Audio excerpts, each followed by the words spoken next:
Preparation of alcohol by hydroboration, oxidation method. So this is the second method we know. From alkenes we are preparing. This is the second method.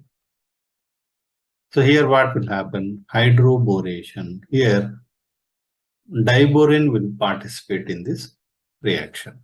So here we will have alkene. Respective alkene will take one propene, will take CH3, CH double bond, CH2. So this is prop-1ene. Prop-1ene. So this is propene, right? Simply we can write like that. It will react with the diborane. Diborane we know B2H6. So that generally we'll write like this. BH3 taken twice, we can write. If it reacts with alkene, so what will happen? So here it will form trialkyl boranes. So this is alkyl group. General hydrocarbon, right? This is alkene group. But upon reacting with the diborane, it is going to form trialkyl borane. So three alkyl groups are there instead of three hydrogen atoms on the center of the boron atom. So this is what it means. So what will happen? Automatically this hydrocarbon chain, which is present as propene, will replace the hydrogens on the surface of the boron atom. That's what it means, right? So first we will see the diborane structure, we know. So it will be like this actually. Hydrogen, hydrogen, and one boron atom. Another boron atom will be like this. So hydrogen, hydrogen. One hydrogen. It's like bridging between two boron atoms. So this is the structure of diborane, right? So just for your understanding, I am saying. So remove this one. So what will happen now?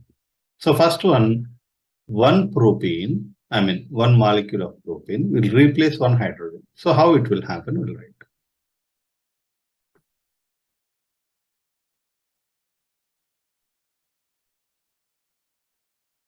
So I will show you CH3, CH double bond, CH2, right? So here one BH3 will participate. How it will participate, I will show you clearly. Hydrogen, I will write like this, BH3, hydrogen. The addition of boron atom to the alkene group will follow anti-Markovnikov rule. Why? Because this boron atom will choose the carbon which is having more number of hydrogen atoms in the unsaturated hydrocarbon. So that's why it is against the Markovnikov rule, right? Or what Markovnikov rules says, the incoming substituent group will choose the carbon with less number of hydrogen atoms as per Markovnikov rule. But here, the incoming substituent, we can say boron, is choosing the more number of carbon atoms containing, more number of hydrogen atoms containing carbon. So that's why it is anti-Markovnikov in nature. So what will happen? This hydrogen will go and bind with this carbon. So what will happen? So first alkylation of boron will happen. So from this, first alkylation of boron will happen. I will show you. So it will form two hydrogens will be there on the boron. So that will not change. So this is combining here like this. CH2, CH3, right? So this is how it will form. So this is the first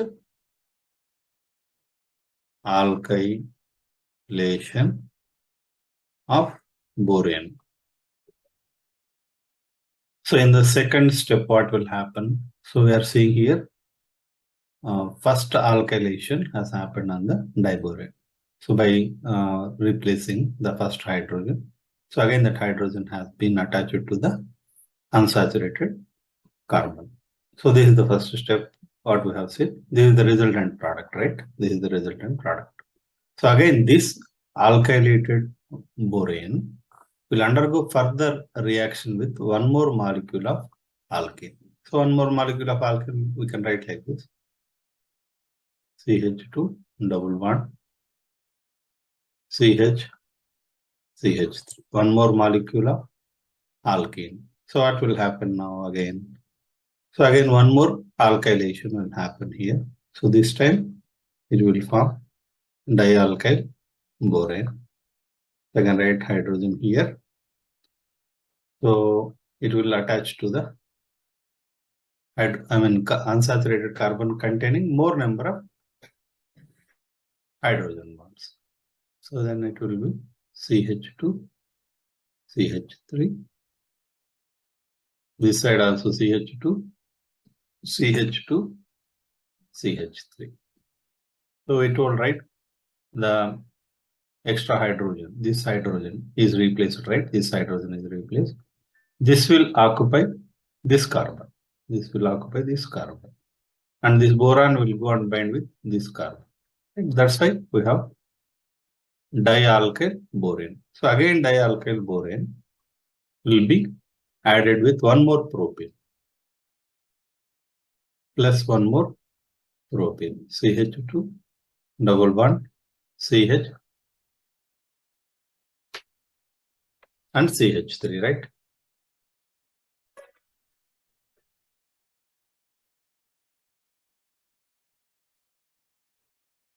So I can write here CH3.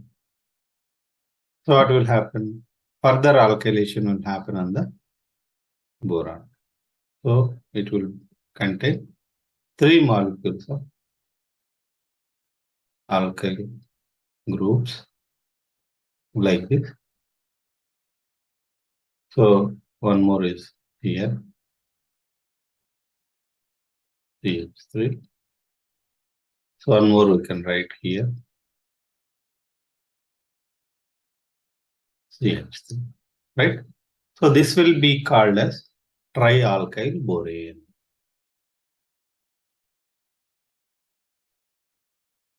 Trialkyl boron. Because 3 alkyl groups are there on the boron atom. That's why trialkyl boron. So next one, what will happen? So this trialkyl boron will undergo oxidation in the presence of 3 molecules of hydrogen peroxide and aqueous NaOH. So I can write like this, trialkyl boron. Instead of writing that expanded structure, I'll write like this. CH2, CH2, CH3 taken thrice, I will write instead of writing like that.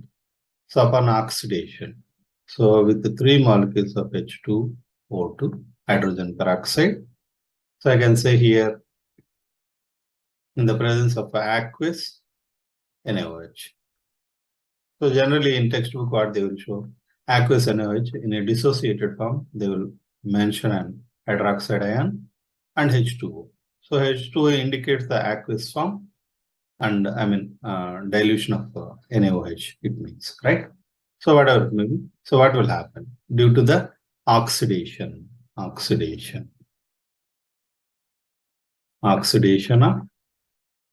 trialkyl boron.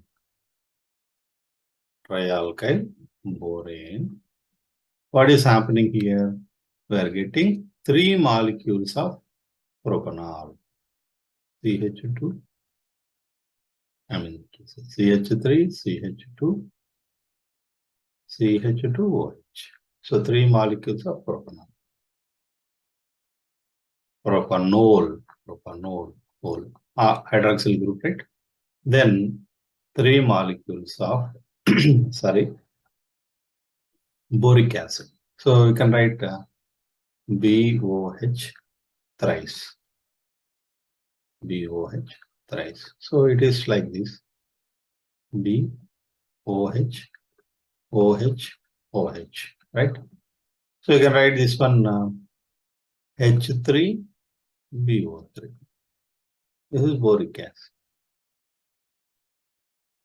So this is the resultant product of hydroboration oxidation of alkenes, which is the second method for the preparation of alcohols from alkenes.